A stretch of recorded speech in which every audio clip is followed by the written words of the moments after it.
Hello अस्सलाम वालेकुम। जैसे कि मेरी ज़िंदगी है तू का एपिसोड 24 का टीज़र जो है वो लॉन्च हो चुका है। जैसे कि कामयार जो है वो इतनी ज़्यादा रश ड्राइविंग करता है कि उसका एक्सीडेंट हो जाता है। यहाँ पर हॉस्पिटल में उसकी दादी और उसके वालिदैन सब जो है वो हॉस्पिटल में आ जाते हैं। दादी से रहा नहीं जाता, वो जो है आयरा को कॉल करके बताती है कि कामयार ने जो है वो अपना एक्सीडेंट कर डाला है और वो ICU में है। यहाँ पर आयरा जो है एक लम्हे की ताख़ीर के बिना अपने भाई को कहती है कि मुझे हॉस्पिटल ले जाओ। उसके घर वाले जो है वो उसे इसी सूरत पर जाने देते हैं कि वो लड़की जिसने कामयार की और आयरा की ज़िंदगी ख़राब की है वो शायद हॉस्पिटल में है और उसी का हॉस्पिटल शिफ्ट होने वाला है, इसीलिए आयरा हॉस्पिटल जा रही है। पर जो है वो इश्तियाक और फलक की दावत होती है घर वालों के सामने। जो है जब वो लोग आयरा का पूछते हैं तो वो लोग कहते हैं कि वो हॉस्पिटल गई हुई है, लेकिन इश्तियाक बताता है कि वो लड़की जिसका अंकल आप बता रहे हैं वो तो मुल्क से बाहर चली गई है और कामयार नहीं उसे बाहर भिजवाने के लिए तमाम जो है वो परेशानियां जो है वो झेल ली है। वो गलतफहमी हो गई है, आयरा किसी और से मिलने के लिए गई है। यहाँ पर उसके वालिद के पास कोई जवाब नहीं होता। यहाँ पर वो कामयार को जो है वो माफ़ी मांगने के लिए आती है, अपनी गिल्ट को दूर करना चाहती है और सॉरी कहना चाहती है, लेकिन कामयार उससे कोई बात नहीं करता, बल्कि वो कहता है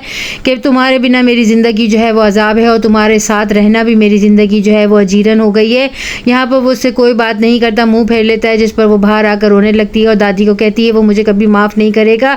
वो मुझसे जो है मोहब्बत करता भी है और नहीं भी करता, वो मुझसे किसी किस्म की कोई बात शेयर नहीं कर रहा, तो मैं किस तरीके से उसे समझाऊं। यहाँ पर दादी कहती है कि मोहब्बत जो है वो एक ऐसी है पौधा जिस तरह के वो दिल में जगह तो बना लेता है, लेकिन उसकी नफरतों की जड़ जो है वो भी बहुत ज़्यादा जो है वो दूर तक फैलती है। घर वाले जो है वो कामयार के साथ दोबारा रिश्ता नहीं होने देंगे, लेकिन आयरा जो है वो अपना फैसला कर चुकी है। वो दोबारा कामयार के पास जाएगी और उसे कहेगी कि मैं तुम्हारे बगैर जो है वो नहीं जी सकती, इसलिए जो है मैं तमाम मुश्किलात को फेस करने के लिए तैयार हूँ। अब तुम सोच लो, तुम फैसला कर लो कि तुम मेरे साथ ज़िंदगी गुजारना चाहते हो या नहीं, जिस पर वो सोच में पड़ जाएगा। लेकिन नेक्स्ट एपिसोड में दिखाया जाएगा कि वो आयरा के घर रिश्ता लेकर आएगा और काजी साहब को भी लेकर आएगा और उसके वालिद को कहेगा एक बार मैं पहले भी आया था आयरा का हाथ मांगने के लिए, लेकिन आप लोगों ने मुझे बेइज्जत करके निकाल दिया, मुझ पर इल्ज़ाम लगाया और मुझ पर शक किया, मेरी बात का यकीन नहीं किया। कामयार की वालिदा जो है वो आयरा को कहती है कि अगर तुम्हारा और कामयार का रिश्ता ज़िंदगी में आगे बढ़ेगा तो बहुत सारी मुश्किलात लेकर आएगा, तुम सोच समझ कर फैसला करना। लेकिन आयरा जो है वो खामोश है। उसकी वालिदा और फलक भी उसे समझाते हैं कि तुम्हारी ज़िंदगी बेटा ख़राब होकर और बर्बाद होकर रह जाएगी, लेकिन वो कहती है उसके बिना भी तो ज़िंदगी मेरी बर्बाद